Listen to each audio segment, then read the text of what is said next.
Un cinturón de castidad inteligente podría denegarte el acceso a tus genitales para siempre. Armamento militar mejorado con Kubernetes, Machine Learning y un sistema operativo de guerra. Un grupo de amigos encuentran un total de 55 vulnerabilidades en sistemas de Apple. Warez de Remote, el ataque que permite convertir a un mando a distancia en un dispositivo de escucha. Kaspersky publica el hallazgo de un malware centrado en infectar el sistema Wi-Fi.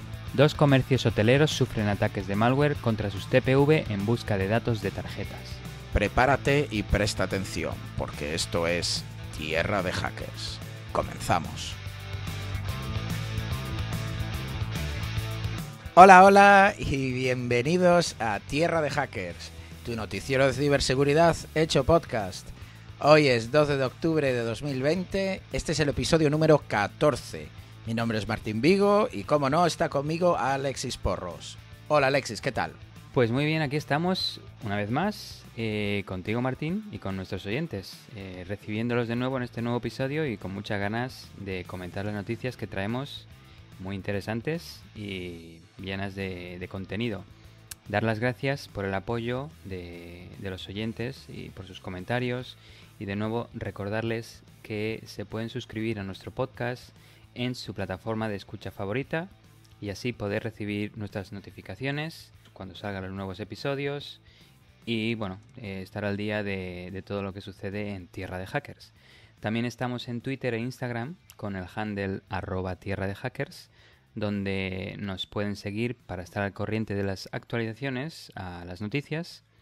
LinkedIn y Facebook, también estamos ahí. Y finalmente, de forma tradicional, se nos puede contactar vía correo electrónico en podcast@tierradehackers.com. Apreciamos mucho vuestros comentarios, sugerencias y preguntas. Y como en cada episodio últimamente, queremos agradeceros por votar la pregunta del episodio, que en el episodio anterior era la siguiente.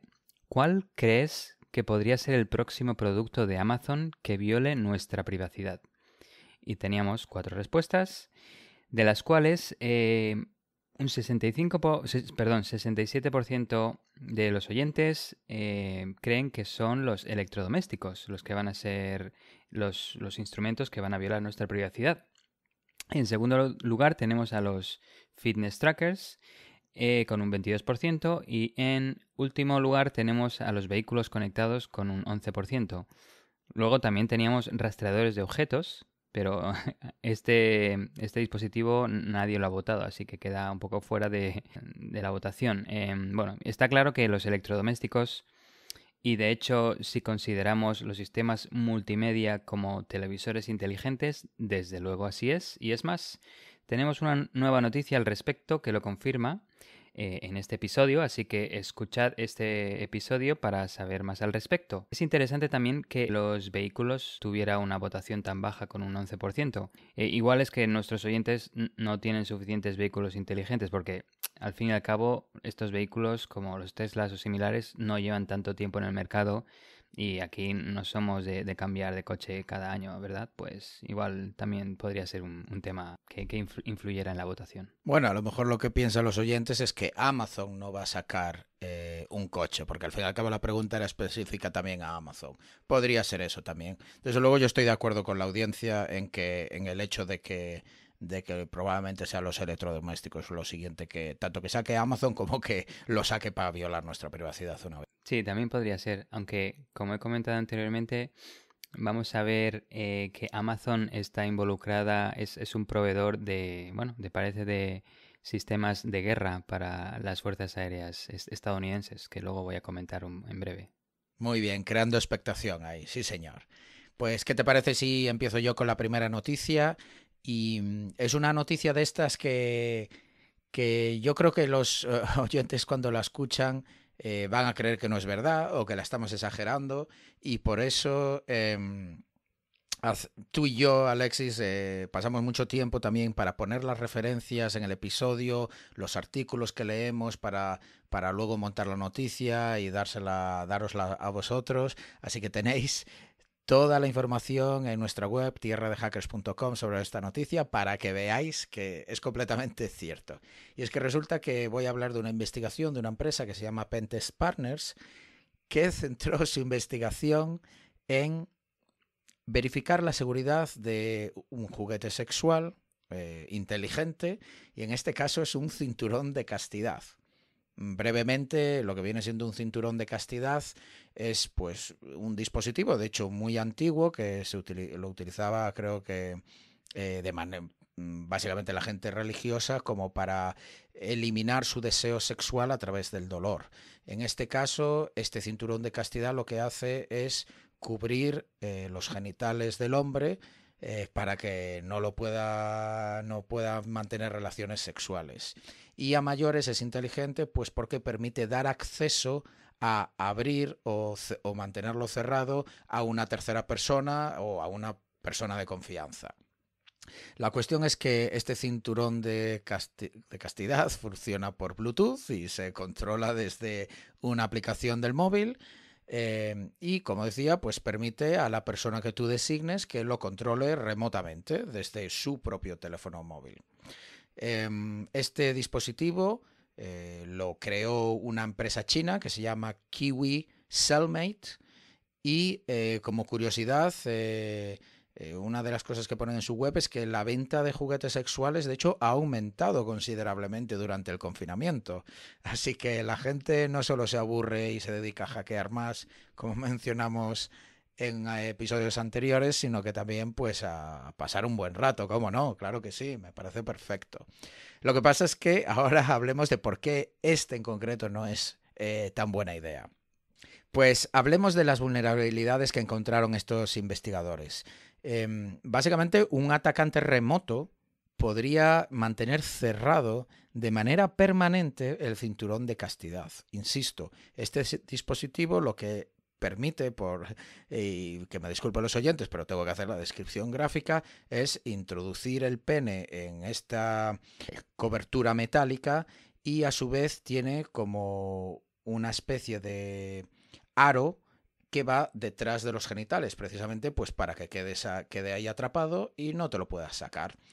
La cuestión aquí es que el dispositivo no tiene manera física de abrirlo, no hay como una especie de abertura en caso de falla, que físicamente pues yo que sé, puedas introducir o una llave o algo para poder abrirlo. Si está cerrado, está cerrado. De hecho, para abrirlo se necesitaría un tipo de cortadora de metales o algo que puede, pues, por ejemplo, utilizan bomberos o incluso cirujanos, lo pueden utilizar pues para cortar a través del hueso y tal. Pues eso sería la única manera, destruirlo físicamente. De hecho, como decía, está soldado con un aro de metal que rodea... bueno, esto lo voy a quitar. La cuestión es que la vulnerabilidad que mencionaba, en la que un atacante remoto podría hacer que no se pudiese abrir el dispositivo, no es el único problema que encontraron. Atención, encontraron también que se podía extraer la información de absolutamente todos los clientes, es decir, todos los usuarios, o dicho de otra manera, todo el mundo que tiene este dispositivo, se podría extraer la localización en tiempo real, las contraseñas en texto claro, es decir, sin cifrar, y toda su información personal. O sea, no solo se podía sacar la información de toda la clientela, sino que a la vez podías hacer que su dispositivo que llevan puesto no lo puedan abrir más a no ser de que alguien lo corte físicamente.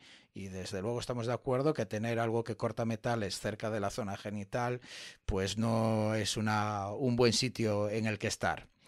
La cuestión es que todo este tipo de información, que también estaba pública, ni siquiera estaba autenticada, era una base de datos expuesta a Internet de manera abierta. El problema es que normalmente, cuando investigadores encuentran cosas de estas, intentan avisar al vendedor para que elimine esta base de datos expuesta públicamente, o por lo menos la exponga, pero de manera en la que haya que estar autenticado.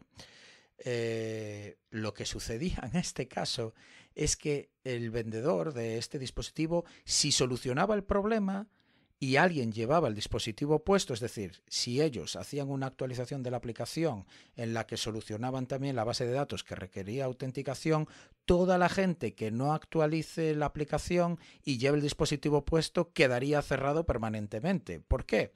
Porque cuando lo intentan abrir, la aplicación intentaría hablar con la base de datos y como no le está pasando los credenciales o simplemente funciona de una manera diferente, no conseguirían abrirla. Por tanto, están en un problema enorme, porque si no lo solucionan, mal, y si lo solucionan, también. La cuestión es que aquí hay más aún. La razón por la que los investigadores hicieron pública esta investigación es porque, si bien la empresa arregló algunos de los problemas, muchísimas vulnerabilidades, las más críticas, las dejaron sin arreglar. De hecho, llegó un punto en el que esta empresa china dejó de contestar a los investigadores, así como a periodistas e incluso vendedores que vendían en sus tiendas físicas estos dispositivos de esta empresa. Pero el problema más grande es que esta empresa también está trabajando en un cinturón de castidad interno. Lo cual, evidentemente, si utiliza la misma infraestructura en el que no se puede eliminar, al estar de manera interno, que tampoco tengo más detalles, solo aparecía lo de interno, ya dejo esto a la imaginación de los oyentes, pues claro, esto podría significar mucho más daño físico para la víctima, porque ahora ya no se trata de cortar algo que está expuesto de manera externa, a pesar de que está rodeando tus genitales, sino que está de manera interna. Por tanto, ya requeriría seguro pues una intervención quirúrgica. Hablemos concretamente de la vulnerabilidad. En concreto, los investigadores, como decía, han publicado los detalles, pero se han quedado muchos detalles sin explicar precisamente porque todavía es vulnerable. Hablaré de lo que comentan y yo rellenaré un poco pues con lo que yo creo que realmente está pasando en estas vulnerabilidades. Ellos, para investigar este dispositivo, empezaron centrándose en la aplicación móvil, observaron el tráfico de Internet entre la aplicación móvil y el de Internet y inmediatamente ya vieron que se hacían llamadas a una API y que no había ningún tipo de autenticación. De hecho, la autenticación era un parámetro que es el member code, member no por miembro, que sí, pero no en ese sentido. Bueno, tenía que poner la broma. Alexis me está poniendo una cara de joder, qué mal. Pero, pero bueno, joder, lo tenía preparado. Pero la cuestión es que este member code era bastante largo, como una especie de UID, pero realmente eso sí que no la tenía preparada. Pero no estaba generado al azar. De hecho, este identificador único por usuario se basa en parte en la fecha que el usuario se registró por primera vez en la aplicación. Por tanto, habría posibilidad de adivinarlo. Pero encontraron una manera mucho más fácil de conseguir información sensible, y es que otro código que existía es el friend code o el código de amigo, y este solo tiene 6 dígitos. Pues este friend code es precisamente el código con el que acceden las personas que tienen acceso a abrir o cerrar el cinturón de castidad. Es decir, si Alexis fuese el que ha comprado este dispositivo y me quiere dar acceso a mí a controlarlo, pues yo accedería a través de este friend code, que son 6 dígitos. Lo siento, Alexis, teníamos que poner algún ejemplo visual para nuestros usuarios. La cuestión es que utilizando esta misma API sin autenticar, pero generando friend codes, eran capaces de conseguir el nombre de la persona, su teléfono, su fecha de nacimiento, las coordenadas exactas donde abrió la aplicación y la contraseña en texto claro. Que bueno, la contraseña en texto claro ni siquiera hace falta. Yo una cosa que me sorprende es que la gente realmente tiene entendimiento nulo sobre la seguridad. Ya no digo tanto desde el punto de vista de entender sobre vulnerabilidades, pero es que si yo voy a utilizar algo tan íntimo como un cinturón de castidad, es que yo no estaría dando mi nombre, mi teléfono, mi fecha de nacimiento. ¿Para qué hace falta nada de eso? Si lo que quieres es utilizar un cinturón de seguridad. Pero bueno, así en este mundo es el que vivimos. La cuestión es que con este friend code también se podía obtener el member code entero de antes, que yo decía, lo cual los investigadores utilizarían a continuación, como voy a explicar. Ellos de hecho decían que estiman que en un par de días haciendo brute forcing serían capaces de exfiltrar la base de datos entera de todos los clientes, lo cual pues con toda esta información se podría utilizar perfectamente para extorsionar a toda la clientela, porque tú le puedes cerrar, o sea, hablamos de un ransomware que no funciona a través de criptomonedas, sino que tú lo que le estás diciendo es, si quieres recuperar tus genitales, pues tienes que mandarme tanto dinero y yo te lo abro, porque si no te va a quedar así para siempre o llama a los bomberos. Es el conocido genitalware. Sí, básicamente. Pues, ¿qué hicieron estos investigadores? Samplearon varios identificadores, básicamente generándolos, para geolocalizar a varios de los clientes y básicamente encontraron miles de personas distribuidas por todo el mundo, porque yo cuando leía esta noticia diría, bueno, no creo que mucha gente se compre algo así, ¿no? Ya en general, si me hablas de cinturones de castidad en 2020, diría, pues no creo que mucha gente lleva esto, pero a mayores preguntarse y además cinturones de castidad inteligente, pues me sorprende mucho. La cuestión es que con el Member Code obtuvieron todos los dispositivos a los que esa persona tenía acceso. Es decir, una persona, en este caso yo, que controlo el de Alexis, también puedo controlar el de otros. Esto podría ser posible pues para una mistress o alguna persona a lo mejor que se dedica a esto, pues a lo mejor pues tiene varios clientes que le gusta este rollo y controla varios. Pues una vez con la información de todos los dispositivos que se controlaban a través de un post request, que básicamente es una petición, como funciona en el protocolo, como funciona básicamente Internet, es uno de los protocolos, pues podía simplemente pues decidir si lo abría o lo cerraba. ¿Y cómo pueden hacer los investigadores para que no se vuelva a abrir más? Pues mandar la petición de que esté cerrado constantemente, o lo que viene siendo como un denial of service attack. Y con esto lo que podían es a todos los clientes a través de todo el mundo, a través de Internet, mantenerlos cerrados para siempre. Y muy rápidamente mencionar que también miraron el Bluetooth y en este caso utilizaron Frida y con la aplicación Android y se dieron cuenta que podían hacer exactamente lo mismo a través de Bluetooth, ya que la clave de cifrado para el tráfico de Bluetooth realmente se la devolvía en la API que mencionaba antes también, justo con la información. Por tanto, se estaba exponiendo la clave de cifrado AES. Y así que también podían, por Bluetooth, cerrar de manera masiva todos los cinturones de castidad. Yo me imagino que a lo mejor en un meetup, en una quedada de gente que le va esta movida, pues viene uno, ¿no? Y con su móvil, con un Ubertooth, que es un dispositivo para hacer hacking de Bluetooth, se lo cierra a todos y se echa unas buenas risas. Mencionan también en el artículo cómo poderlo abrir físicamente. Ellos en concreto pues rompen la pequeña placa que lleva y con el circuito son capaces de hacer una especie de glitching, que básicamente es pues meter voltaje en los cables y así hacen que haya rotación en los motores. Y ya en el Responsible Disclosure, ya para terminar, también es de traca, porque ellos avisaron a la empresa y la empresa les contestó con esto, que cito textualmente: disculpas, pero el equipo técnico está formado por programadores que aprendieron programación en otro lenguaje. No conocen el término PGP o GPG. No podemos contestar a tu pregunta.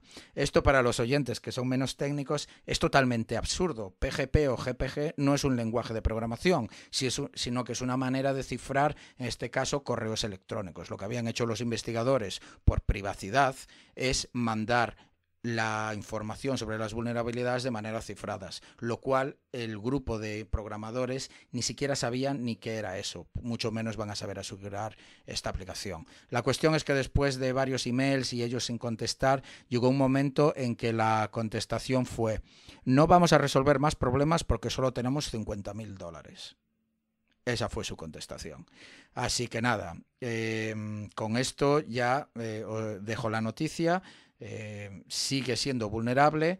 Los detalles ya prácticamente son públicos, así que hay muchísima gente con cinturones de castidad andando por todo el mundo y hay gente por ahí que tiene la capacidad de abrírselo o cerrárselo permanentemente y esta gente ni siquiera lo sabe.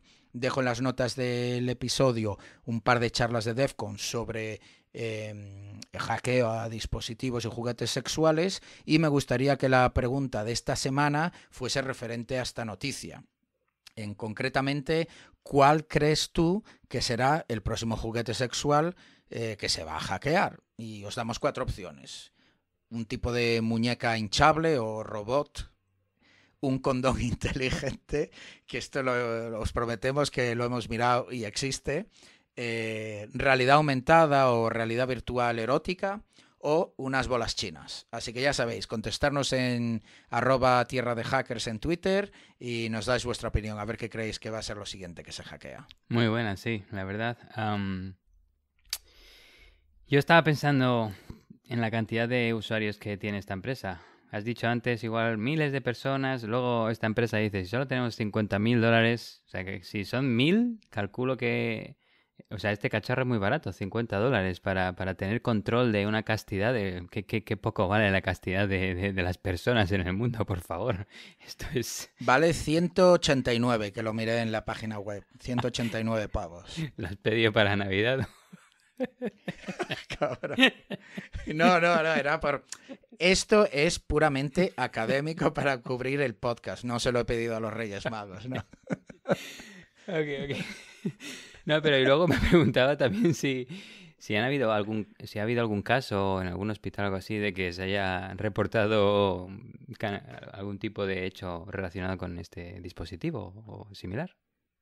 Pues sería interesante porque yo creo que la vergüenza te puede, ¿no? Si ves que de repente no se abre... una cosa que no mencioné era que si uno se va a las reviews de la aplicación en la App Store o en la Google Play Store, hay mucha gente quejándose de que dice que no funciona bien, que se le ha quedado atrapado.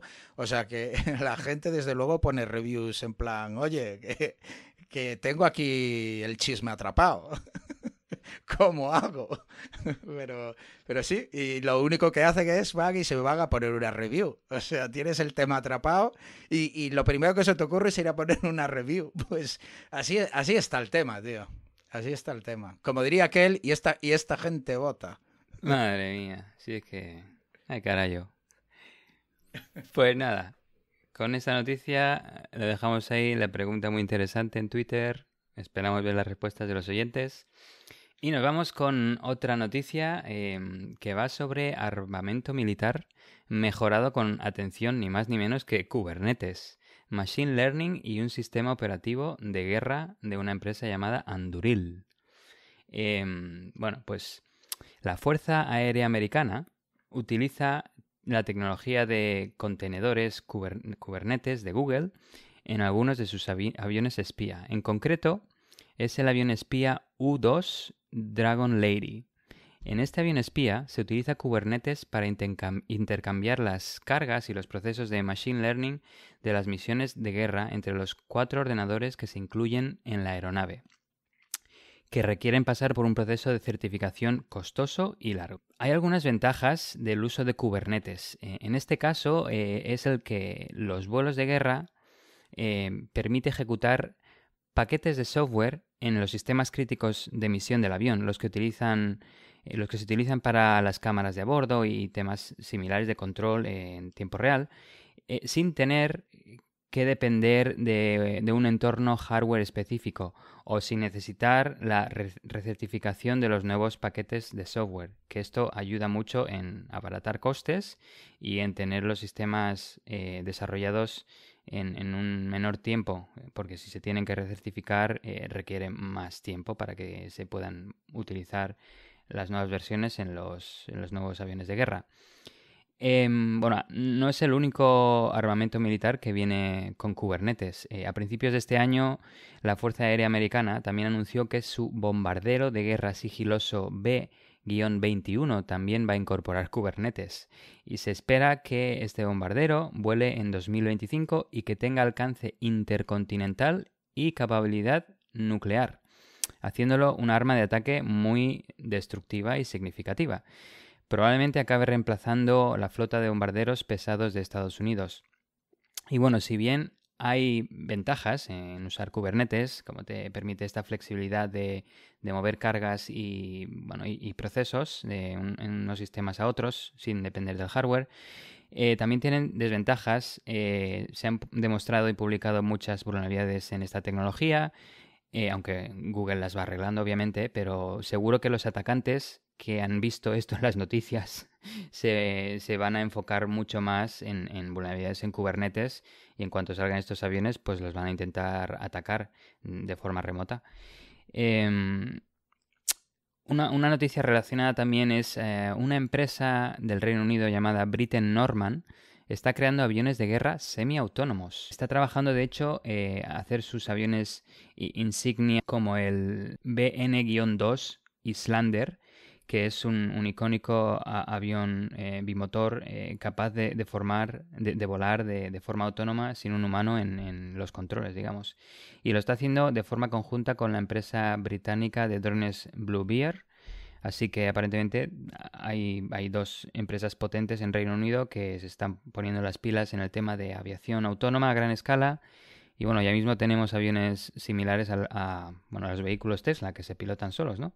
Y luego comentar, como he dicho, el tercer componente de esta noticia es el sistema operativo de guerra de esta empresa que se llama Anduril. La compañía está creada por el cofundador de Oculus, que está creando software para conectar múltiples sistemas de la Fuerza Aérea estadounidense, permitiendo a los oficiales actuar de forma más rápida, que es lo que se necesita. Anduril es mejor conocido por suministrar torres de vigilancia y software que se utiliza para vigilar la frontera entre Estados Unidos y México, y algunas bases estadounidenses también. Para los fanáticos de Tolkien y el Señor de los Anillos, un apunte aquí, Anduril es una palabra del Kenia, que es el idioma de los elfos, que significa la llama del oeste. Un poco así romántico, aunque bueno, también aplica al tema de guerra por el fuego. Voy a comentar ahora un tema que quiero que los oyentes paren por un minuto, aclaren su mente y se imaginen el siguiente escenario. Se ve en escena a un piloto de guerra que se pone un casco de realidad virtual y escanea un mapa en 3 dimensiones de un paisaje desértico. De repente se ve un objeto a alta velocidad que, según advierten los algoritmos, probablemente sea un misil de crucero. El piloto considera los datos y luego usa un controlador de mano de realidad virtual para enviar una orden. Pues bien, parece un escenario de videojuego, pero no lo es. Realmente es un escenario de una campaña militar de pruebas de la Fuerza Aérea de Estados Unidos. El comando, de hecho, que este piloto ejecutó, condujo a un proyectil real que derribó un misil de crucero simulado sobre White Sands Missile Range en Nuevo México. Este episodio fue una demostración del futuro de la guerra visto por Anduril. El sistema operativo de guerra de Anduril lo han llamado Lattice, y se utiliza para conectar equipos militares desde el radar terrestre a los aviones de combate. La idea detrás de este sistema operativo es proporcionar a los miembros del servicio militar un lugar único para recibir y actuar sobre la información de sistemas remotos, más comúnmente conectados por personas que hablan por radio o teléfono con la ayuda de inteligencia artificial. Este escenario que he mencionado anteriormente era parte de la demostración de Anduril en un ejercicio llamado ABMS On-Ramp 2, que es un evento que fue organizado por la Fuerza Aérea estadounidense como parte de su ambicioso proyecto que se llama Advanced Battle Management System, que ocurrió ahora en septiembre de este año, y convocó a 70 empresas, entre las que se encuentra Amazon. Bastante interesante. A cada una de las 70 empresas se le ha asignado un contrato que podría llegar a tener un valor de 950 millones de dólares americanos.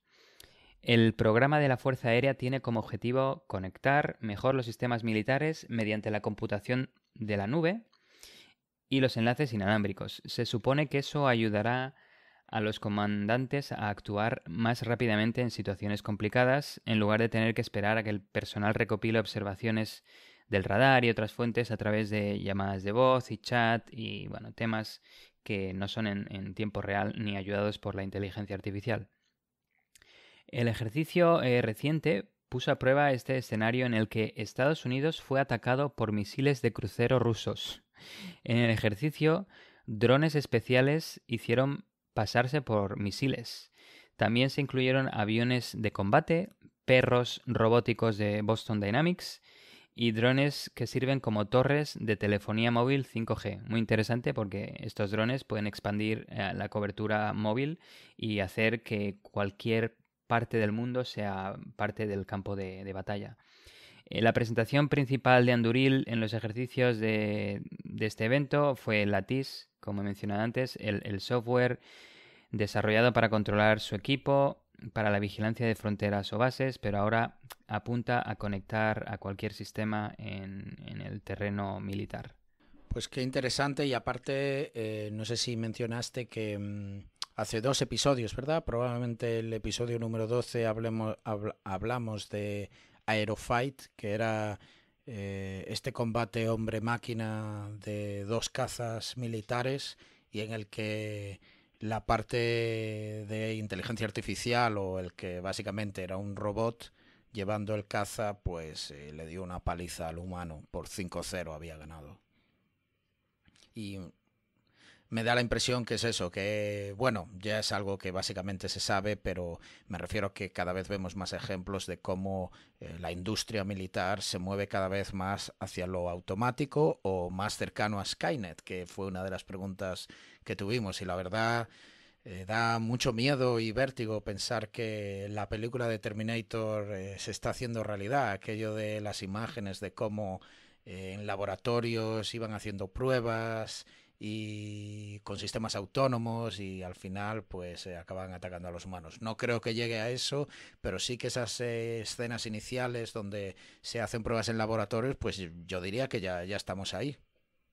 Sí, lo que también me sorprende, me deja un poco inquieto es el tema de que usen Kubernetes en sistemas así de guerra de tiempo real mezclado con machine learning o incluso inteligencia artificial. Que si no sé cuál es el eslabón más débil, pero si Kubernetes tiene tantas vulnerabilidades como las que se han visto, supongo que deben de tener una buena capacidad de parcheado esta Fuerza Aérea estadounidense. Porque ya me veo en el futuro estos aviones de guerra van a estar conectados y monitorizados vía blockchain, o algunos van a tener honeypots dentro, o quantum computing, o bueno, temas así. No, una cosa que me parece interesante es que básicamente lo militar va a utilizar open source, proyectos open source, porque Kubernetes es open source, ¿verdad?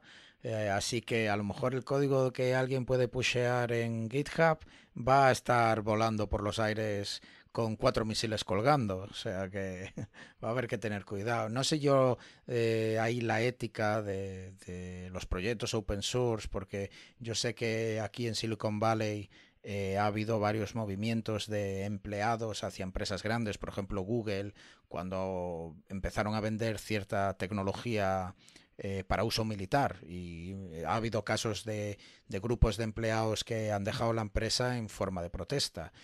Cuando esto lo trasladamos al open source, que realmente es como un proyecto de la comunidad, realmente es para todos. Entonces, no sé si tú sabes, Alexis, si a lo mejor alguna de las licencias, como sabes, el GPL3 o así, pues indica ciertas limitaciones para el uso, más allá de la atribución y todo esto, por supuesto.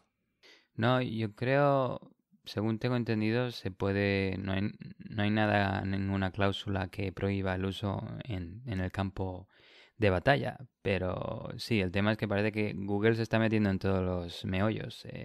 Bueno, ya has dicho que hace poco también hubo polémica por el tema de que analizaban imágenes satelitales para identificar drones y tal. Pero ahora sí se está metiendo aquí también en los aviones de guerra. Bueno, y ahora viene Amazon también. Y bueno, y me gustaría saber cuáles son las otras 68 empresas que han participado en este ejercicio. Pero bueno. Bueno, se mueven por la pasta, evidentemente. Nada, pasamos a la siguiente noticia y esta noticia es muy curiosa porque va sobre vulnerabilidades en Apple, y digo en Apple específicamente porque es vulnerabilidades en muchos de sus servicios y dispositivos, pero la cuestión es que me pareció curiosa porque 5 amigos decidieron dedicarse a hackear durante 3 meses única y exclusivamente para Apple. Y esto vino porque básicamente comenzó porque uno de los hackers, y digo hacker aquí completamente en el buen sentido, porque estos son investigadores de ciberseguridad, vio un tweet de otro hacker al que Apple le había pagado por una vulnerabilidad en una de sus webs. Y esto le llamó la atención a este hacker porque en principio Apple tiene un Bug Bounty Program, un programa de recompensa de vulnerabilidades, pero en principio es solo para el software que corre en sus dispositivos, el iPhone, el Mac y todo esto. Pero encontró que Apple también tenía como una pequeña referencia en la que decía que estaría dispuesta a pagar si se trataba de una vulnerabilidad con un impacto muy elevado, aunque fuera, pues, por ejemplo, una página web. Así que nada, decidieron estos 5 amigos ponerse al lío y acabaron encontrando en esos 3 meses 55 vulnerabilidades. Y van desde básicamente cosas que consiguieron, pues comprometer aplicaciones de clientes, que clientes me refiero a los usuarios, a nosotros, a ti querido oyente y a mí, que yo tengo un iPhone, pero también de empleados, crear un gusano que infecta y obtiene la información de iCloud de todos los usuarios. También consiguieron obtener código fuente de los sistemas internos de Apple, que eso, pues claro, eso es propiedad intelectual, y además, en este caso Apple, pues todo es un ecosistema de código cerrado, no es open source. Así que esto tiene muchísimo valor, ya no solo por competencia y espionaje industrial, sino también a la hora de investigar y encontrar vulnerabilidades adicionales. También consiguieron comprometer el software usado por Apple para gestionar toda su logística y distribución. Consiguieron tener la capacidad de robar las sesiones de empleados, permitiéndoles acceder a múltiples herramientas internas de gestión de sistemas críticos. Y en realidad, y resumiendo, pues encontraron unas 11 vulnerabilidades que se pusieron como críticas, 29 de ellas con un impacto muy alto, 13 de medio impacto y 2 de bajo impacto.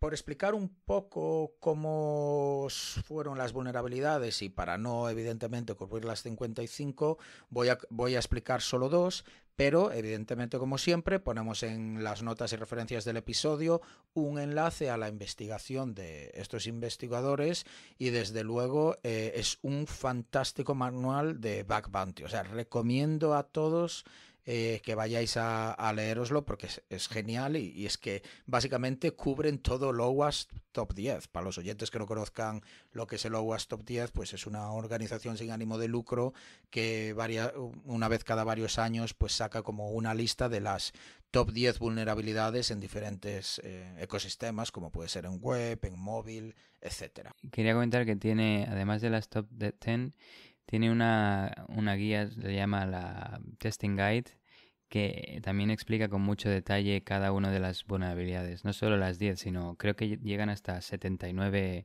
distintos ataques y lo explican muy bien, en forma muy detallada. Sí, en realidad es como una wiki y tiene información valiosísima y es tan válida como para gente que ya sabe bastante de hacking y es profesional, pero también para los oyentes que tenemos que son estudiantes y se empiezan a interesar por la ciberseguridad, es otra referencia fantástica y creo que de hecho hay ciertas páginas que están traducidas al español. Así que ya sabéis, ir a veros el OWASP, OWASP, y puedo poner un enlace también en las referencias del episodio.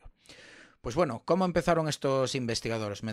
Vamos a meternos en la manera de cómo estos investigadores pasaron 3 meses encontrando todas estas vulnerabilidades. El primer paso es el de siempre, el reconnaissance, que viene siendo pues un poco encontrar y recoger y almacenar información pues sobre todos los sistemas que tiene Apple expuestos a Internet, analizarlos, obtener rangos de IPs, qué tipos de servidores corren y todo esto. Básicamente tener un mapa de todas las máquinas que están expuestas en Internet y que pertenecen a Apple, porque todo esto entra dentro del contexto del programa de Bug Bounty, por tanto, pueden intentar hackearlo.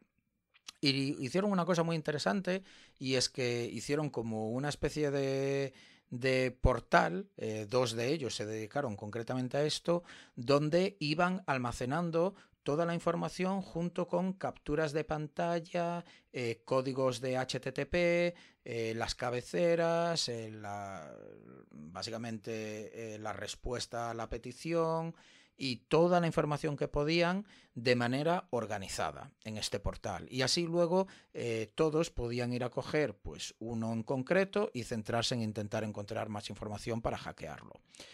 Tengamos en cuenta que esto es necesario, parece que es un poco como demasiado elaborado, pero es que el rango de IPs que pertenece a Apple es todo el 17.000. O sea, todo ese rango de IPs pertenece a Apple.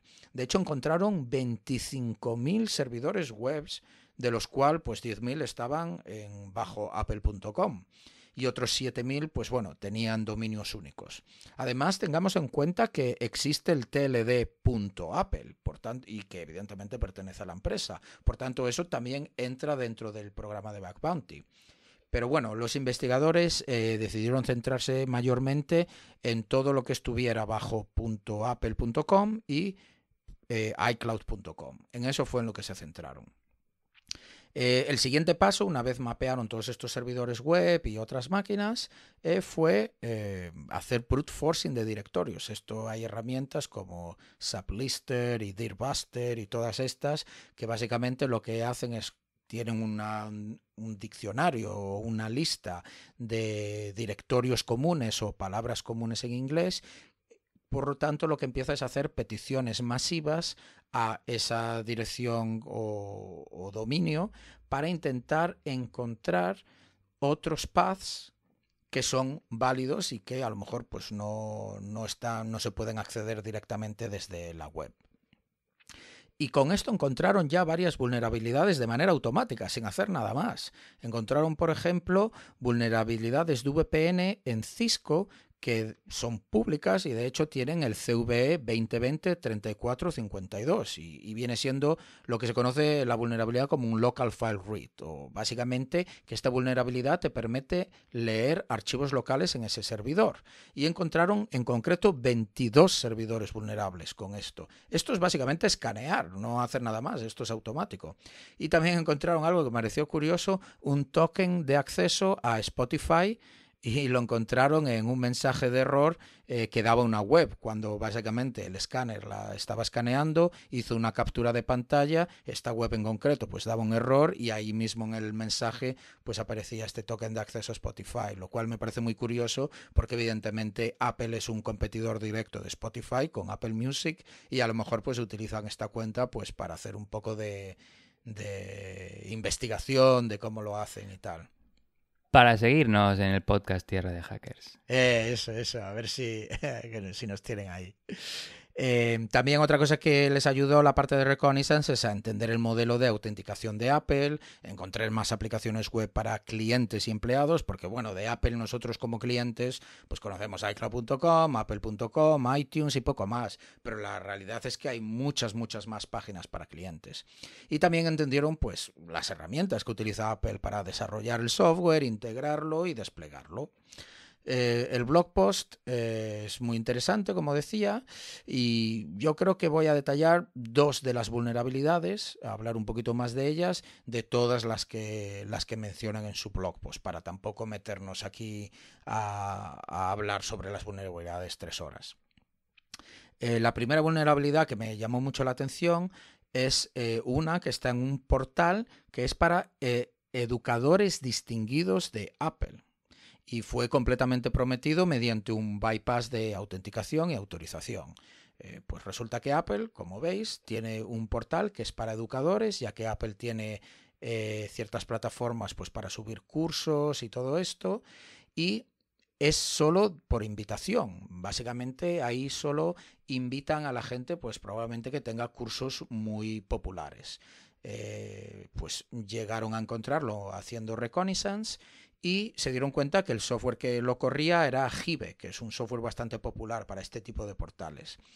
El registro se hace, de hecho, a través de un paso intermedio que implementó Apple, se dieron cuenta que lo había hecho, y lo que hacían era integrar el sistema de autenticación de Apple, que viene siendo el IDMSA. Esto lo hacían básicamente para que uno se pudiera loguear en este portal utilizando Sign In with Apple o loguéate con Apple, ¿no? En que en realidad este software pues funciona de manera tradicional con nombre de usuario y contraseña. Al analizar la web se dieron cuenta que tenían que pedir permiso para acceder al foro y para ello el formulario requiere que pongas tu información, pues nombre, apellidos, tu correo electrónico y todo lo típico que se debería esperar. Pero cuando se fijaron en el formulario, se dieron cuenta que había un campo adicional secreto que estaba oculto y que se llamaba password. El valor era almohadilla, almohadilla, almohadilla, invalid, todo en mayúscula, menos la V que está en minúscula, almohadilla, el símbolo del porcentaje, admiración y el número 3. Y se dieron cuenta que cuando enviaban el formulario también se enviaba este campo secreto, por así decirlo, que bueno, esto no viene siendo más que código HTML donde uno de los input fields pues está con la propiedad oculta, ¿no? Y esto, claro, les dio que pensar, porque si bien parece que es una contraseña como inválida, realmente es bastante compleja, ¿no?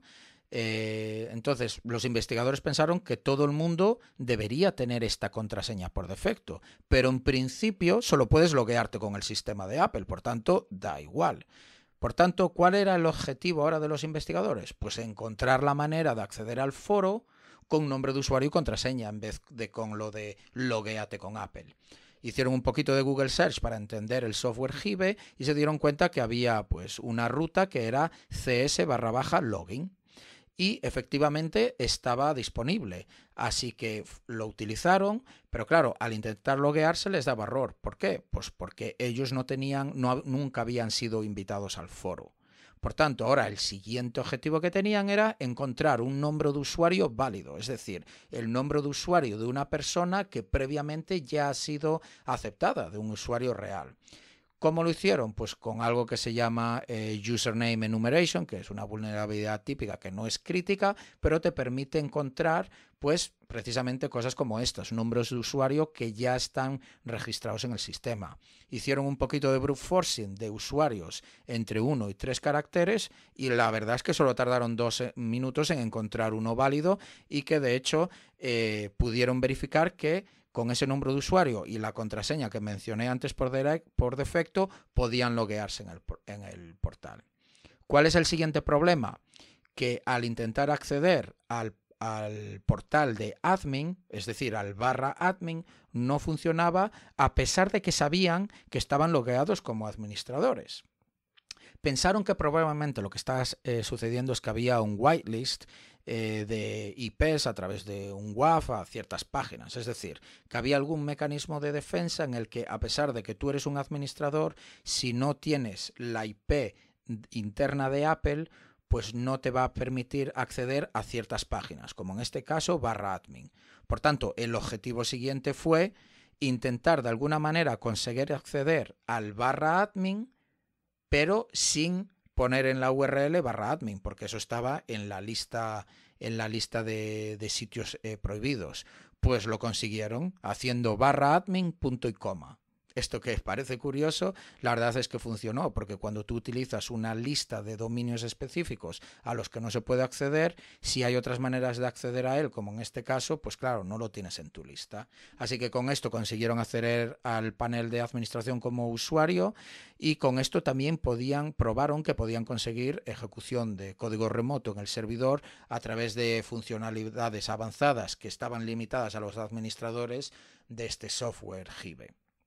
Muy, muy interesante y la verdad uno se sorprende que Apple cometa fallos como estos, como tener una contraseña válida hardcodeada en el código.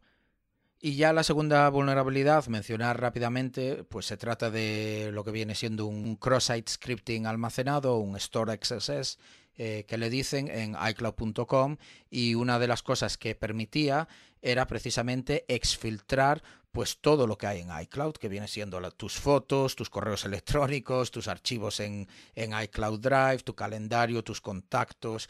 Todo esto consiguieron escribir una prueba de concepto en la que básicamente te enviaban un correo electrónico y tú al abrirlo hacía que se ejecutase este código que era el cross-site scripting y exfiltraban de una manera muy curiosa toda esa información. Y es que una protección que tienen los navegadores, que se llama CSP, no permitía hacer peticiones a un dominio que no fuera apple.com, pero ellos lo que hacían con JavaScript es mandarse un correo a sí mismo desde tu cuenta con toda esta información. Muy curioso.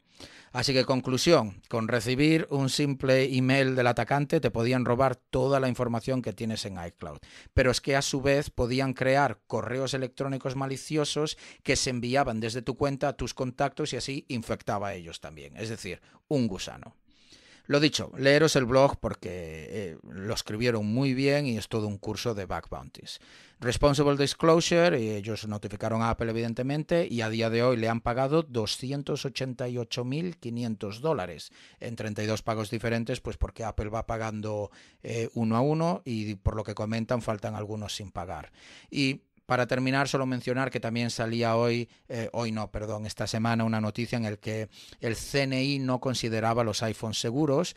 Realmente este titular lo saqué a propósito porque es un poco clickbait, ya que realmente Apple tiene que llenar un formulario y pedir al CNI que considere estudiar el iPhone para validarlo como un dispositivo seguro. Y lo que sucedió fue que Apple no mandó ese formulario. No es que el CNI, como hace parecer este tipo de titulares, haya revisado el iPhone y haya decidido que no es seguro. Pero bueno, también es un detalle muy interesante y vete tú a saber si Apple no lo envió, porque claro, si se hizo pública todas estas vulnerabilidades y no ha dejado un muy buen lugar a Apple. Pues muy buena, y para los oyentes que no lo sepan, el CNI es el Centro Nacional de Inteligencia de España. Y otro tema que quería comentar es que el chico que lideraba este grupo de 5 hackers tiene tan solo 20 años, así que tiene un futuro bastante prometedor. Madre mía, no tenía ni idea y tiene un futuro prometedor porque ahora tiene bastante pasta en el bolsillo. La verdad es que sí. Pues bueno, de vulnerabilidades en Apple nos vamos a vulnerabilidades en sistemas Internet of Things, se podría decir. De hecho, es una vulnerabilidad en un mando a distancia o un remote control para controlar una televisión o un receptor decodificador de televisión, y que se puede utilizar para espiar en hogares a través de dicho mando a distancia, porque se puede controlar vía voz. Esto es al más puro estilo Lamphone, que si nuestros oyentes nos siguen desde el principio, escucharon la noticia de Lamphone en el episodio 6, en el que hablábamos de cómo a la distancia se podía enfocar una cámara de alta calidad y identificar las microvibraciones de una bombilla colgando y así determinar el audio que ocurría dentro del habitáculo en ese momento. Pues bien, en este caso, de forma similar, investigadores de la empresa de seguridad Guardicore han demostrado que un mando a distancia de televisiones, en concreto el Xfinity XR11 de Comcast, puede ser utilizado para escuchar las conversaciones que se mantienen cerca del dispositivo. Han bautizado este ataque como Wareth the Remote. ¿Y cuál es el alcance del problema? Pues este dispositivo lo comercializa el gigante de telecomunicaciones Comcast, como he dicho anteriormente, y se ha vendido la friolera de 18 millones de dispositivos. Es decir, que hay 18 millones de hogares que son vulnerables a las espías. Son unos cuantos más que los dispositivos de castidad que comentaba Martín antes, pero ahí está el tema. Comentar que cómo se comunica el dispositivo con el decodificador de televisión, que también se le llama en inglés set-top box. Este dispositivo, este mando a distancia, no utiliza las típicas comunicaciones infrarrojas que utilizan los mandos a distancia tradicionales. utiliza bandas de radiofrecuencia que lo han elegido, lo han diseñado de esta forma porque tiene varias ventajas. Una de ellas es que no necesita apuntar directamente al receptor y la otra es que puede atravesar muros u otros obstáculos, así que es un poco más cómodo para el usuario final. ¿Y cuál es el alcance del ataque? Pues bien, utilizando una antena de unos 16 dBi, que no es una antena así barata de 5 o 10 dólares, un poquito más cara, igual de 100, alrededor de 100 dólares, se pueden capturar las conversaciones en un rango de hasta 20 metros, desde donde tienes el receptor hasta el mando a distancia. Esto supone que se puede realizar el ataque típico de furgoneta en la calle. Típico que vemos en las películas que tienen un centro de comunicaciones, la CIA, el FBI o estas agencias de 3 letras y están cerca de una casa. El ataque se basa de hecho en la combinación de 2 vulnerabilidades.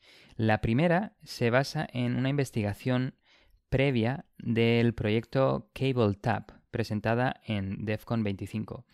Este proyecto demostró que los mandos a distancia pueden actualizar su firmware vía aire y que el firmware no necesita estar firmado digitalmente para ser aceptado e instalado en el propio mando a distancia.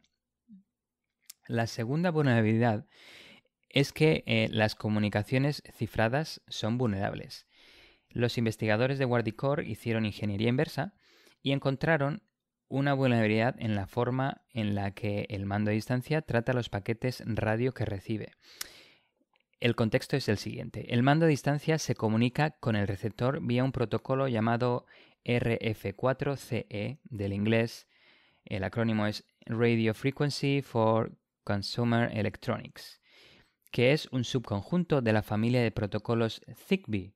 ¿Por qué Zigbee? Porque Zigbee está enfocado al ahorro de energía. Entonces, como buen fabricante, ya han elegido radio, bien, para que pasen los muros y sea más amigable su uso al usuario y encima te va a durar más la batería. Pues súper contentos, ¿no? Los usuarios, normal que hayan vendido 18 millones de mandos a distancia. Pues bien, RF4CE, este protocolo, tiene una característica llamada seguridad, atención, que es que cifra los contenidos de los paquetes RF4CE. Pues bien, el firmware original, el que viene con este mando a distancia XR11, no verifica que los paquetes recibidos estén cifrados. Así que ya me dirás tú qué característica llamada de seguridad implementa este mando a distancia, pero bueno, un atacante podría entonces responder a peticiones cifradas del mando a distancia con respuestas no cifradas y el mando a distancia se las comería y las procesaría. ¿Cuál es el resultado de combinar estas dos vulnerabilidades? Pues debido a que el mando a distancia comprueba si hay una actualización de firmware de forma periódica, un atacante podría estar escuchando el tráfico cifrado que va del mando a distancia al receptor y responder con paquetes no cifrados diciendo que sí, hay una actualización disponible y proporcionar el firmware al mando a distancia, que sería instalado en el dispositivo y obviamente es un firmware malicioso. Por defecto, los mandos a distancia XR11 preguntan al receptor si hay nuevo firmware cada 24 horas. Los paquetes de la petición están cifrados, por lo que un atacante no puede leer el contenido, no puede saber si es realmente un comando de cambiar de canal o si es un comando de oye, hay nuevo firmware. Aunque lo interesante es que hay un byte no cifrado en la cabecera del paquete que indica que la petición está relacionada con firmware, lo que le permite al atacante saber si el mando a distancia está preguntando sobre nuevas actualizaciones de firmware. Ya me diréis aquí de nuevo la implementación de la seguridad y del cifrado. El mando a distancia pide el contenido del firmware por partes, pedazo a pedazo.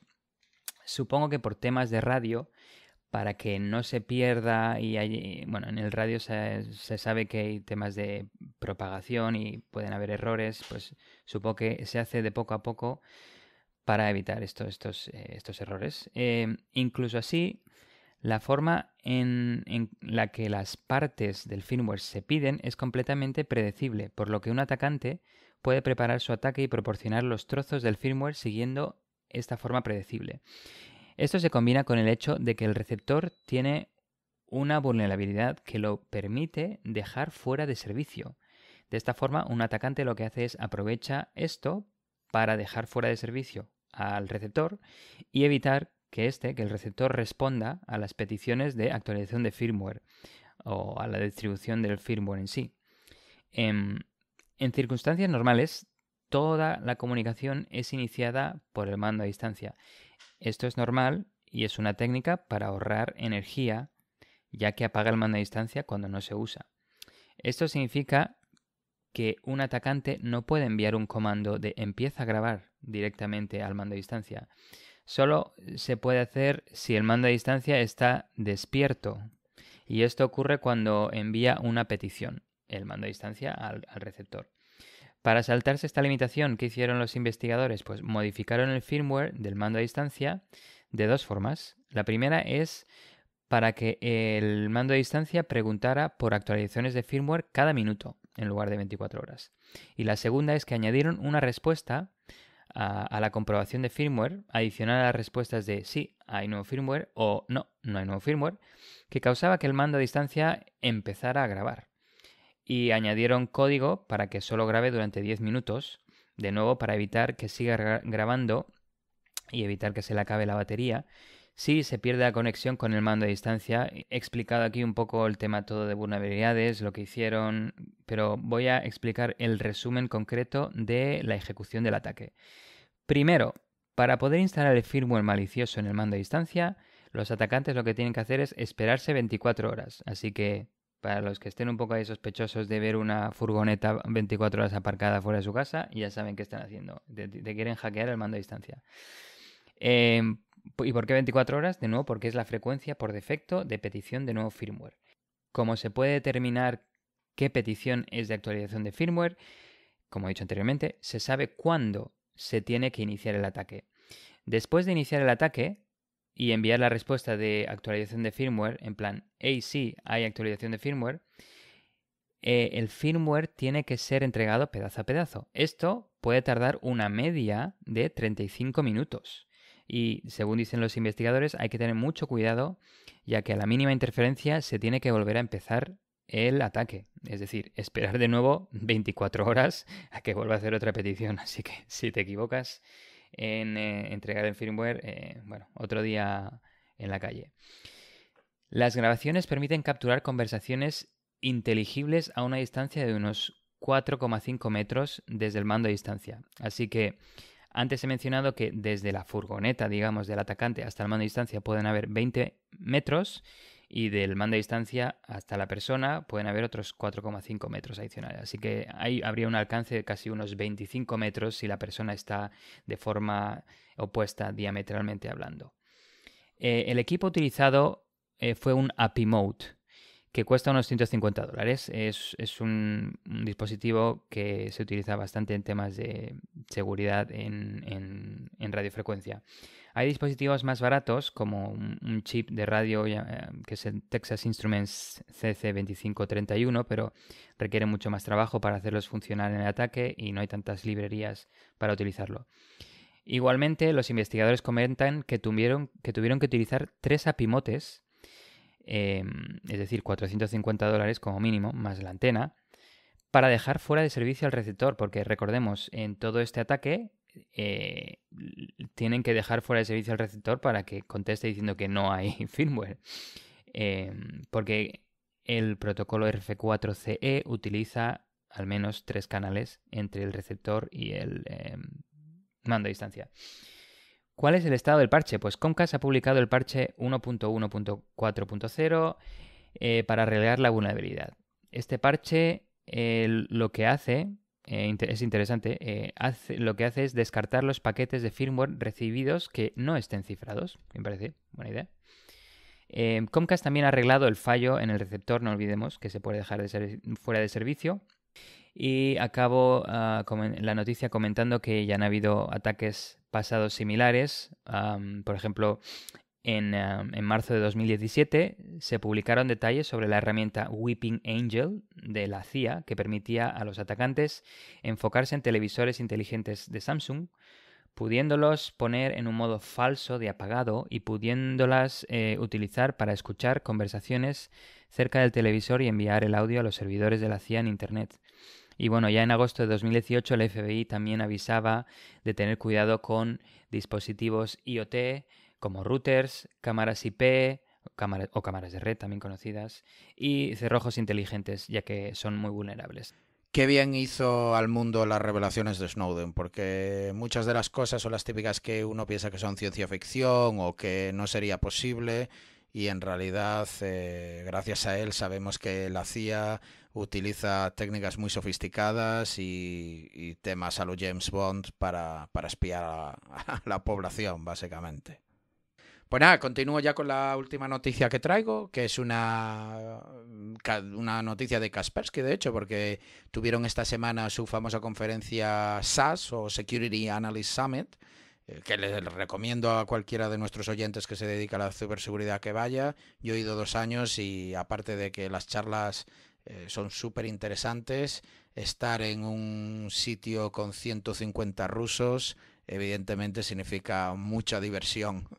Así que nada, como decía, siempre en estas conferencias hacen una keynote, una presentación el primer día, donde normalmente hablan de una de sus investigaciones más importantes de ese año, y esta vez no ha sido diferente. Y han hablado de un nuevo malware que han descubierto que de hecho afecta a la parte de UEFI o el Unified Extensible Firmware Interface. Que esto básicamente es el sistema básico, por decirlo, del arranque de un ordenador y sobre el que recae pues la integridad y la seguridad del mismo. Y antiguamente era lo que venía siendo la BIOS. Pues Kaspersky encontró muestras de firmware para UEFI con un implante malicioso, es decir, un tipo de virus, por así decirlo. Este implante se usaba para más tarde descargar e instalar malware adicional, o sea que básicamente eso estaba ahí solo por la persistencia, para luego más tarde desde el sistema operativo descargar más software malicioso para hacer cosas específicas. Y es que esto es la ventaja de infectar esta parte del sistema, el UEFI, la persistencia, ya que el firmware va normalmente en un chip de almacenamiento SPI que está soldado directamente a la placa base, y el implante resistiría incluso a los reinicios del ordenador, formateos del disco duro, reinstalar el sistema operativo, o incluso aunque cambies el disco duro, como el firmware está instalado en este chip, pues va a volver a reinfectar la máquina. O sea que esto pues es claro, muy importante. Lo curioso es que Kaspersky realmente no encontró ninguna muestra del supuesto malware que este implante descargaría e instalaría en estas máquinas. Solo encontró pues este firmware malicioso en el UEFI. Este implante es parte en realidad de un framework malicioso con muchos más módulos y software maligno que Kaspersky pasó a denominar Mosaic Regressor. Se han encontrado trazas de componentes de este framework en ataques específicos dirigidos a diplomáticos y miembros de una organización sin ánimo de lucro, pues que estaba presente en 3 sitios, en todo Asia, África e incluso Europa. De hecho, la actividad del framework, dice Kaspersky, que muestra también lazos con Corea del Norte. La investigación de Kaspersky comenzó pues porque observaron este firmware malicioso de manera sospechosa, en este caso, en ordenadores de clientes suyos, gracias a una tecnología nueva que tienen que le llaman firmware scanner. Pues una vez vieron que había algo sospechoso ahí en varios de sus clientes, pues se dedicaron a analizarlo con más detalle y se dieron cuenta que el código estaba basado en un bootkit escrito por el famoso Hacking Team, del que hemos hablado en el pasado, y que era pues una empresa italiana de hackers que desarrollaban exploits muy avanzados y que vendían a gobiernos, pero que a su vez también fue hackeado por el famoso Phineas Fisher, que también hemos hablado en episodios anteriores, y todos sus exploits, códigos, emails y absolutamente toda la información de la empresa fue publicada por este hacker. Y de hecho, pues en concreto, este bootkit está a día de hoy publicado en GitHub, por si alguno de nuestros oyentes quiere ir a verlo. Y Hacking Team lo denominaba Vector EDK. Pues Kaspersky analizó varios de esos módulos propios que implementaba este implante con el objetivo de escribir y lo que hacían esos módulos era escribir un archivo malicioso al disco que se llamaba intelupdate.exe. Por tanto, esto realmente se centraba en máquinas Windows y lo que hacía era que cuando arrancase el Windows, pues también ejecutaría el malware, ya que una de las capacidades del código que corre en UEFI es que se ejecuta también una vez se ejecuta el sistema operativo. Los módulos también se encargaban de reescribir el archivo malicioso, este intelupdate.exe, si se borraba, una vez más, tú puedes estar borrándolo, que como el código corre en este chip, pues simplemente lo vuelve a reescribir. Y nada, en realidad no tienen información sobre... Joder. Otra curiosidad es que Kaspersky no consiguió información sobre cómo ocurrió la infección inicial a sus clientes. No saben cómo llegó ese firmware malicioso a sus ordenadores. Ellos especulan que para ello se requería acceso físico, y es que muchos de los clientes de Kaspersky, pues claro, son gente pues muy importante, ¿no? En parte se basan en documentación filtrada del bootkit del Hacking Team que indica que se puede infectar usando pues, un USB con software especial para actualizar la UEFI precisamente. Por tanto, en vez de actualizarla con un firmware benigno, se actualiza con un firmware maligno. Y esto es lo que se viene conociendo como el Email Evil Mate Attack o el ataque de la criada maliciosa, ya que requiere acceso físico. Y de hecho el Hacking Team en su web, para sus clientes, demostraba el ataque sobre un portátil Asus X550C.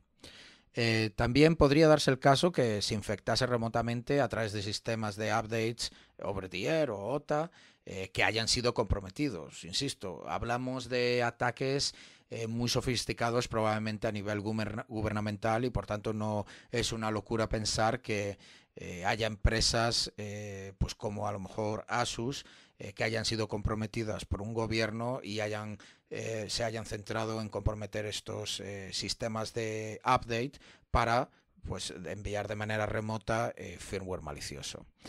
Y ya para terminar, mencionar pues la atribución o quién Kaspersky piensa que está detrás del ataque. Realmente no lo pueden decir de manera segura, como siempre, pero bueno, encontraron strings con una secuencia muy particular de caracteres, en este caso, pues los bytes A3 y BA, que en realidad en UTF-8, que es la manera de encodear strings, ¿no? Printables, pues no es realmente válido, pero en Unicode sí que equivale a caracteres chinos. También encontraron un identificador de un idioma en un archivo de configuración que apuntaba a CH-CN, que básicamente viene siendo China de la zona principal, no de Hong Kong. Y por último encontraron también una IP de un Command and Control, o básicamente el servidor del atacante desde donde se puede controlar este implante y el malware, que había sido usado por un grupo de hackers llamado Winty Umbrella anteriormente y que también denominó así Kaspersky. Y resulta que este grupo en realidad es un APT chino. Por tanto, China parece ser que está detrás de este ataque debido a estas pistas varias que encontró Kaspersky. La conferencia del SAS la van a poner, fue la semana pasada y la van a poner los vídeos online muy pronto, o sea que en cuanto lo hagan pues pondré el enlace a esta charla en Twitter para que la podáis ver y así tener más detalles técnicos, pero de todas formas en las notas del episodio también pongo un enlace a un blog post que tiene todos los detalles técnicos. Quería comentar que, de hecho, es el segundo grupo APT que utiliza esta técnica, ¿verdad? Fancy Bear, el grupo APT ruso, ya la usó en su día, de hecho en 2018, instalando malware, de hecho, en un software legítimo de recuperación de ordenadores llamado LowJack de Absolute Software. Y lo interesante de ese suceso era que LowJack corre un agente en los sistemas que intenta proteger y de forma periódica llama a un servidor de Absolute Software, que es la empresa, para indicar si el sistema se ha perdido o lo han robado.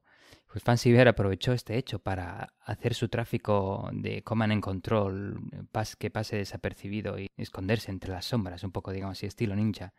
Qué Es muy bueno. interesante. Y leí también que los sistemas que tienen Windows Secure Boot activado, de hecho, no permiten la instalación de firmware no firmado, por lo que estos sistemas no serían vulnerables a este ataque, a no ser que se acceda físicamente, como has dicho tú, tipo ataque Evil Mate, que sería accediendo directamente al chip SPI que tiene el firmware UEFI. Pues nada, continuamos con la última noticia del episodio, en la que voy a comentar, ataques de malware contra terminales de punto de venta de 2 comercios hoteleros de Estados Unidos, según un informe de Visa que han publicado recientemente. Pues, bueno, primero comentar brevemente cómo funciona un malware de TPV y cuál es su objetivo. El malware de TPV se basa en analizar la memoria RAM de los TPV y buscar los datos de tarjetas de crédito, en concreto las pistas 1 y 2, que contienen todo lo necesario para realizar transacciones fraudulentas en nombre de la víctima, tanto online como al crear o clonar una tarjeta idéntica a la comprometida. En concreto, la pista 1 contiene el nombre del titular, el número de la tarjeta, la fecha de caducidad, el identificador del banco, que normalmente son los primeros 4 o 5 dígitos de toda tarjeta de débito o crédito, y otros datos que los bancos emisores utilizan para validar los datos recibidos. La pista 2, ¿qué contiene? Pues todo lo que tiene la pista 1 excepto el nombre del titular. Y de hecho la pista 2 es la más usada por los negocios para procesar y validar transacciones. Pues bien, voy a comentar el primer incidente que ocurrió en mayo de 2020, de este año. Como parte del vector de acceso inicial, los atacantes utilizaron lo típico, phishing, para comprometer cuentas de usuario, incluyendo usuarios administradores, y luego utilizaron herramientas administrativas legítimas para acceder al entorno de datos de tarjetas. Después de esto, los atacantes instalaron el malware de TPV TinyPOS. Lo de POS viene por el inglés que significa Point of Sale, lo mismo que TPV en español, terminal de punto de venta. Pues bien, TinyPOS es un malware de TPV que analiza, como he dicho anteriormente, la memoria RAM del TPV en busca de las pistas 1 y 2 de tarjetas de crédito. Los atacantes desplegaron e instalaron este malware de forma masiva en otros TPV en la red mediante scripts automatizados.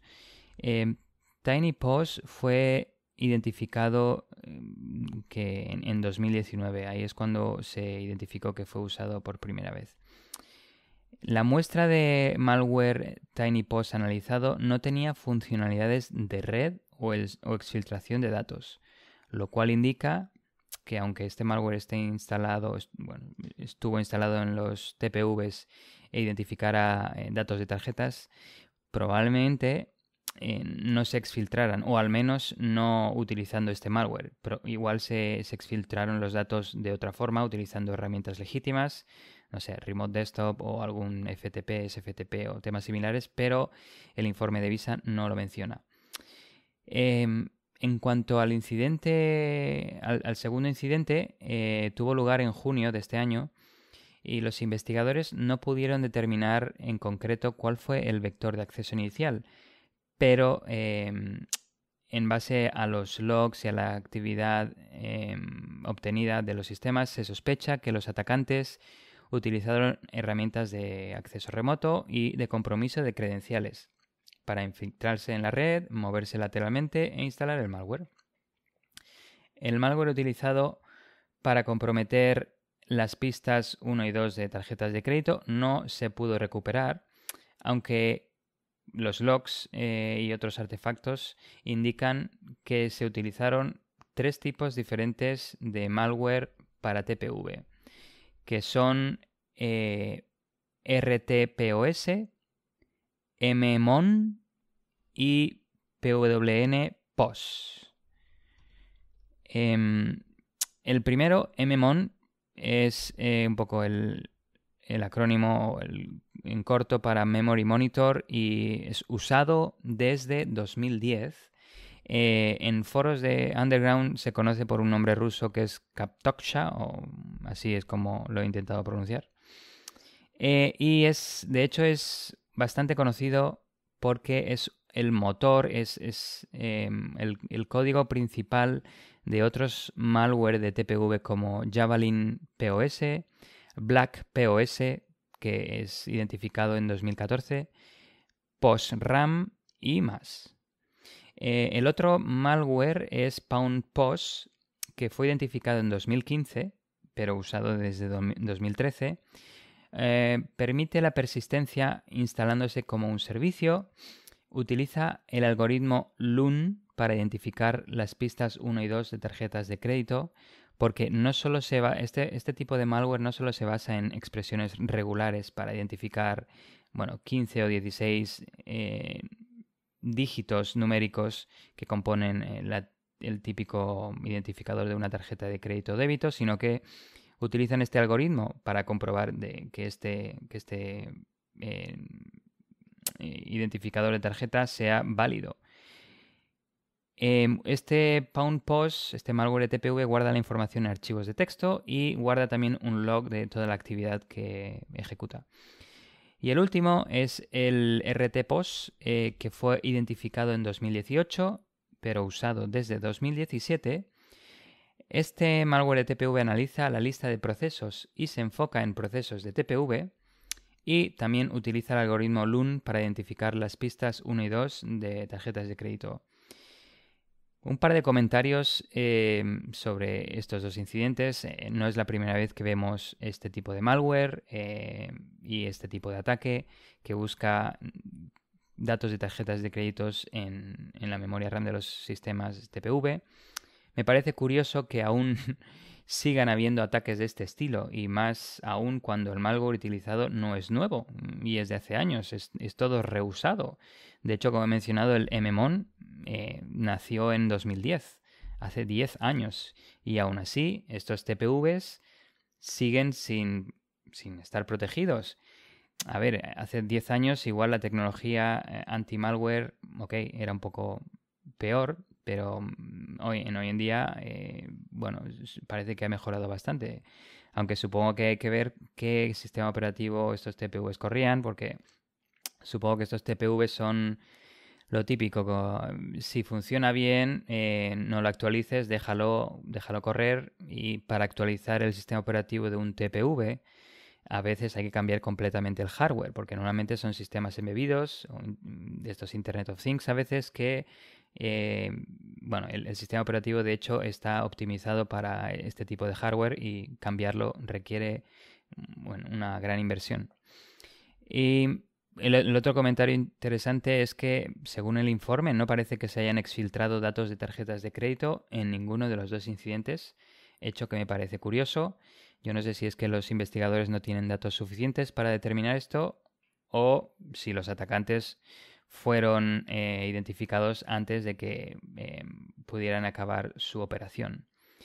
Y un comentario final es, yo me preguntaba el tema del protocolo o las tarjetas EMV y el pago sin contacto, pero estuve investigando un poco y el protocolo EMV de hecho no protege contra este tipo de malware, ya que aunque las pistas 1 y 2 de la tarjeta estén cifradas en el chip EMV, al final acaban siendo enviadas al TPV, donde pasan por la memoria RAM para ser procesadas. Así que EMV no protege de este tipo de ataques y este tipo de malware TPV. Y los pagos con tarjetas sin contacto, pues lo mismo, tampoco solucionan este problema, ya que de hecho se basan en el protocolo MV de pagos sin contacto, solo que utilizan el medio radio para transferir los datos en lugar del medio de contacto que sería el MV, en el que los pines entran en contacto con el chip en la tarjeta. Así que ahí lo dejo. Y bueno, a ver si los TPVs y las empresas que los fabrican mejoran un poquito la seguridad. La verdad es que, como en muchas ocasiones, el sistema más seguro es el más antiguo y es usar dinero en metálico y punto. Porque lo único que puede pasar es que lo falsifiquen, pero bueno, a la hora de pensar como usuarios, pues tampoco tendría mucho impacto para nosotros, ¿no? Y como mucho vas a perder esa cierta específica cantidad de dinero, no que empiecen a sacarte de una cuenta o algo así. Resulta muy curioso, porque la verdad uno pensaría que me sorprendió mucho lo que mencionaste con el sistema de pago sin contacto o con los nuevos tarjetas de crédito que vienen con el chip, pues estaríamos más seguros, pero claro, al fin y al cabo tiene que ser procesado por un ordenador, en este caso un TPV, y si no fuera ahí, también incluso a lo mejor se podría comprometer mientras está en tráfico, porque en la red o en el propio banco, vete tú a saber. Son sistemas muy complejos y en general los bancos también son bastante arcaicos, o sea que... Sí, bueno. La verdad es que, bueno, o si no también escribir el típico cheque o en un papel I owe you, ¿no? Te debo. Sí, un recibí y un te debo, que aquí es muy común en Estados Unidos los cheques, lo cual me llama mucho la atención. Pues eso que vas al bar y dices, ponme un café y pónmelo en la cuenta, que mañana te lo pago. Pues bueno, este ha sido el episodio por hoy. Como ya sabéis, por favor, compartirlo con vuestros amigos, compañeros, retweets en redes sociales. Lo que queremos realmente es llegar a mucha más gente. Escribidnos, contarnos qué os parece el podcast y nos escuchamos dentro de 2 semanas. Adiós. Sí, y recordad que este mes es el mes de la ciberseguridad, así que si podéis compartir el podcast, mucho mejor. Muchas gracias y nos escuchamos pronto. Adiós. Si te ha gustado este episodio y quieres ayudarnos a seguir con el podcast, compártelo con tus amigos y compañeros. Con tu apoyo podremos atraer y despertar el interés por la ciberseguridad de mucha más gente. Acuérdate de dejarnos un comentario y una valoración donde nos estés escuchando. También puedes seguirnos en Twitter, Instagram y Facebook. Te esperamos en el próximo episodio de Tierra de Hackers.